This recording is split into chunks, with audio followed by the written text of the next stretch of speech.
Hello and welcome to today's Tangles. My name is Amy Lilien-Harper and I'm a certified Zentangle instructor as well as being a member of the children's department at the Wilton Library. And I'm here today to bring you the Tangle of the day. Today we're going to do a tangle that's called Florz. And we're doing this one because this is a really good beginner tangle. I normally teach this as part of my beginner class. So if you're just starting out, this is a really good base for you to have. And it is a grid tangle. But before we start, I just want to go over our supplies in case this is your first time. So you can see I have some pens here. So this is my Micron 01. You can see it has a very sharp point. This is kind of starting to run out actually. But you can see it's an 01. And that's the pen I'm going to be working with today. You might also have a Micron PN. This is also an excellent pen to work with. It says PN right on the top there. You can see this one has a completely different sort of point. This one's actually got a hard point. If you tend to push down really hard, it's nice to work with this one because it's harder to squish. I often give children this kind of a pen because they tend to be a little heavy-handed. I also have my Zentangle pencil. It's just a very small pencil, you can see. And you can work with this pencil, or if you don't have this one, you can work with any soft pencil. And then I have a blending tool. It's called a tortillon. Here's my tortillon. You can see what it looks like. And you can see this one is actually perfectly clean. Once we start working, you'll see yours will turn black. If you don't have this, you can use your fingers or a piece of paper kind of rolled up into a cone, but they're nice to have. And then we have our tiles. Now, normally I would be working on a full-size tile, which is this, but for these videos, I've been working on the bijous just so that we can make the videos a little shorter. So this is a full-size Zentangle tile. This is a bijou. You can see the bijou is a little bit more than a quarter of the size of a standard size tile. So this is what we're going to be working with. So you'll see that's why I finished so quickly because it's such a small tile. So we're going to get started. And you can see on the back, it says bijou on the back. And that is, it actually means cute in French. And so we're going to get started. And as we normally do when we start our Zentangle practice, we take a few deep breaths, we relax, we appreciate our wonderful materials, and then we get started. So we're going to pick up our pencils and we're going to do our 4 corner dots. Now, if I was working on a full-size tile, I would give myself a pretty good size border, but because I'm working on such a small tile and I want to maximize my space, I'm going to give myself a slightly narrower border than I might otherwise.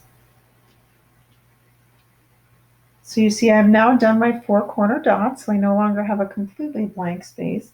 And now I'm going to draw lines to create my border. I'm just going to connect my 4 dots. Don't worry if your lines aren't perfectly straight. It's absolutely not necessary.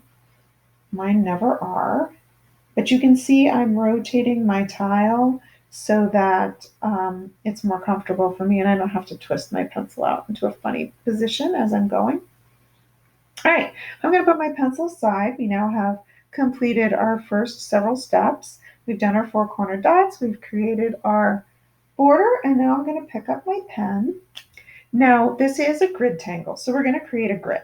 Now, you can, if you would like, make your grid go this direction.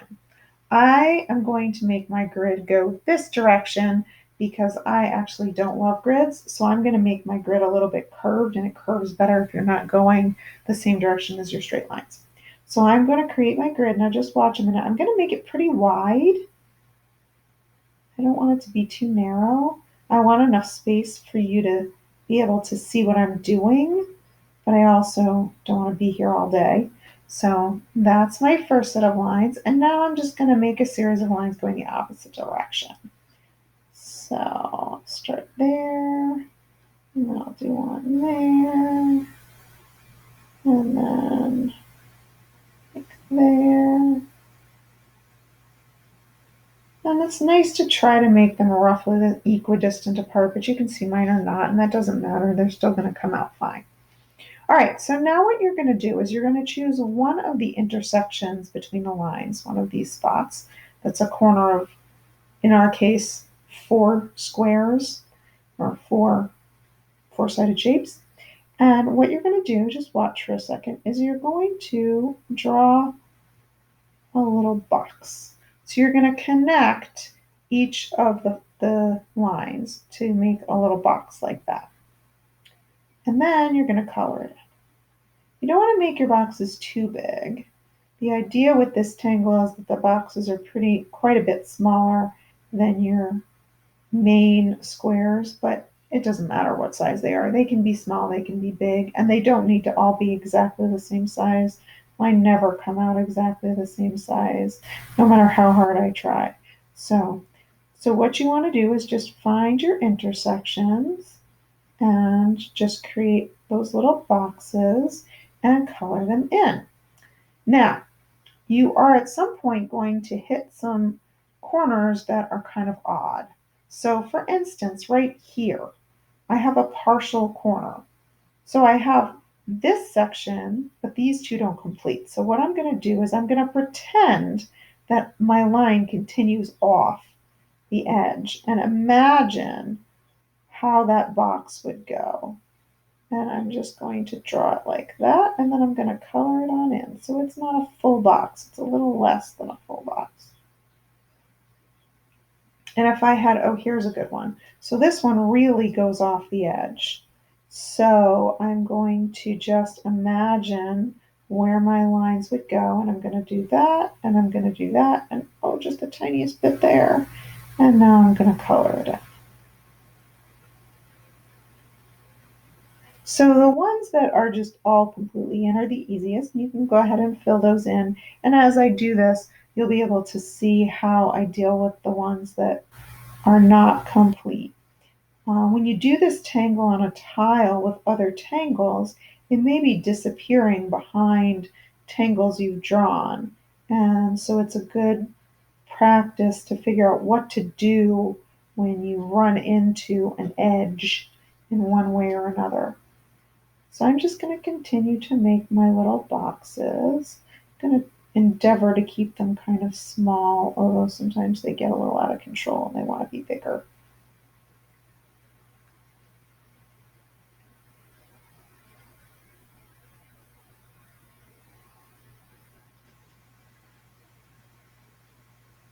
And you can see I just connect the lines.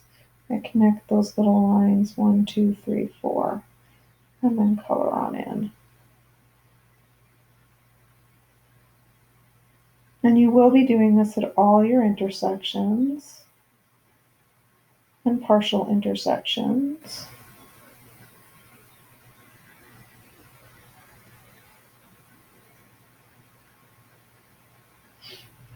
And you can probably begin to figure out why this tangle is called Florz. I will show you how to spell it when I'm done.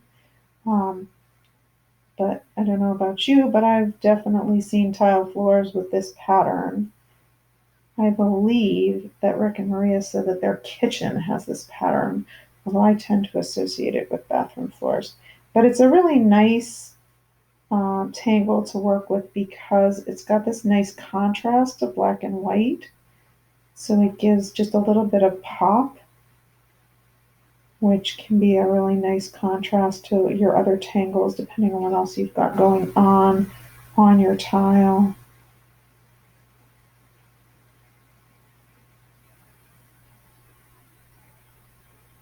And it's also very easy to do.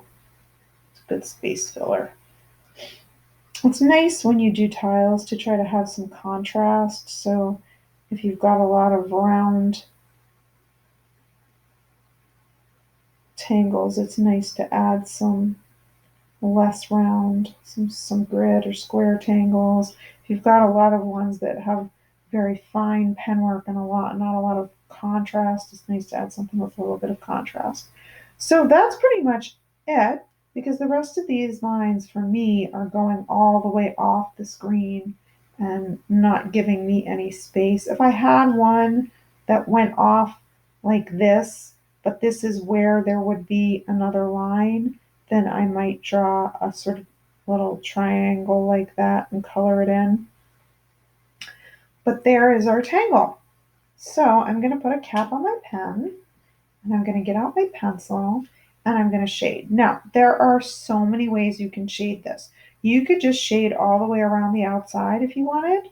You can actually embellish this by adding some extra lines, but I'm just going to do a basic shading. This is the way I like to shade it myself, but it's up to you. There's so many varieties of ways you can shade, and if you look it up, I'm sure you'll find lots of other ways to shade it. So mine is kind of curved, so I'm going to embrace that curve, and I'm going to just draw like a little C with the side. And you can see I'm holding my pencil tucked inside my hand. I'm not holding it up and down like you would normally hold a pencil. I have it tucked inside my hand so that I'm using the side of my pencil, and I'm just lightly drawing a little sort of C shape on the bottom corner of each of these. Now, this one, it doesn't have a bottom corner, so I'm not going to do anything. This one has a little bit of a bottom corner, and this one actually is a bottom corner. And now I'm going to pick up my tortillon, and I'm just going to use a little bit, just going to spread that out just a little bit. Not too much. You don't want to muddy it.